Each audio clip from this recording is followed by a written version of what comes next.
नमस्कार, मैं रागिनी। स्वागत है आपका। आप देख रहे हैं खबर आप। भोपाल के बिमलेश मिश्रा के बाद रीवा के तीर्थ खटीक ने सिमरिया विधायक पर एक बार फिर लगाए धोखाधड़ी कर जमीन हड़पने के आरोप। भूमि स्वामी का दावा, छुट्टी पड़ते ही राज्य असेंबली ने जारी किया एक पक्षीय आदेश। वर्ष 2019 में भोपाल स्थित एक भूखंड को बिमलेश मिश्रा से सौदा करने के बाद तीसरे पक्ष को भूखंड का आधिपत्य दिए जाने का बिमलेश मिश्रा द्वारा लगाए गए आरोपों की चर्चा अभी थमी ही नहीं थी कि रीवा के तीर्थ खटीक ने सिमरिया विधायक अभय मिश्रा पर उनके स्वामित्व का भूखंड हड़पने का आरोप लगाकर राजनीतिक गलियारे में सनसनी फैला दी। तीरथ प्रसाद खटीक द्वारा आयोजित एक प्रेस वार्ता में खुलासा करते हुए भूखंड स्वामी ने बताया कि वर्ष 2023 में उनके द्वारा बाईपास से लगा हुआ लगभग 6500 वर्ग फीट क्षेत्र का भूखंड खरीदा गया था, जिसके मुहाने में बाईपास पिछले हिस्से में भूस्वामी की शेष जमीन और बगल में पॉथ इंडिया फर्म की जमीन लगी हुई थी। वर्ष 2025 के नवंबर महीने में पॉथ इंडिया फार्म की जमीन को सिमरिया विधायक अभय मिश्रा ने खरीद लिया, जिसके कुछ महीनों बाद अभय मिश्रा ने अपने गुर्गे भेजकर उनकी जमीन की बाउंड्री को धराशायी करवा दिया। जानकारी होते ही जब भूखंड स्वामी तीरथ प्रसाद खटीक मौके पर पहुंचे और उन्होंने उनकी बाउंड्री गिराए जाने पर विरोध दर्ज कराया, तो अभय मिश्रा के गुर्गों ने उन्हें जान से मारने की धमकी दे दी। पीड़ित पक्ष का आरोप है कि विधायक सिमरिया ने उन्हें और उनके परिवार को जान से मारने की धमकी देते हुए किसी भी कीमत पर उनकी जमीन हड़प लेने का दावा किया है। भूखंड स्वामी का दावा है कि जब उन्होंने इस पूरे मामले को लेकर विधिक प्रक्रिया शुरू की तो उनकी अराजी क्रमांक 419/2 में उन्हें सूचित किए बिना न सिर्फ उनकी भूमि का सीमांकन कर दिया गया, बल्कि अवकाश के दिनों में तहसीलदार हुजूर ने एक पक्षीय आदेश जारी करते हुए उन्हें सुनवाई का मौका भी नहीं दिया। हालांकि इस पूरे मामले में अभी तक विधायक सिमरिया की कोई भी प्रतिक्रिया निकलकर सामने नहीं आई है, जबकि पीड़ित पक्ष का कहना है कि अगर उन्हें न्याय नहीं मिलता तो वह पूरे मामले को लेकर सिविल कोर्ट जाएंगे।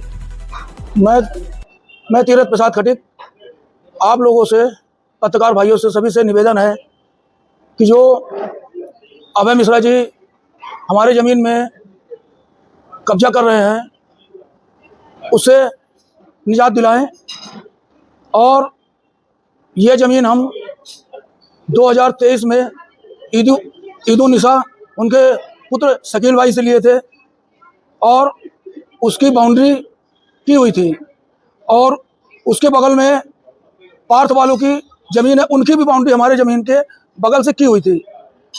फिर ये ज़मीन पार्थ वालों से अभय मिश्रा जी ने खरीदा अपने बेटे के नाम से और वो जब ज़मीन खरीदे फिर उसके 4 महीने बाद हमारी बाउंड्री तोड़ दिए। तो वहाँ के लोगों से हमें पता चला कि भाई ये बाउंड्री किसने तोड़ी। तो वहाँ के स्थानीय लोगों ने बताया कि ये अभय मिश्रा द्वारा आपकी बाउंड्री तोड़ी गई है। फिर मैं उनके यहाँ गया कि भाई आपने हमारी बाउंड्री क्यों तोड़ी। तो वो हमसे ये बोले कि ये ज़मीन मैं लूँगा, चाहे आप हंस के दो चाहे जैसे भी दो, मैं ये ज़मीन लूँगा।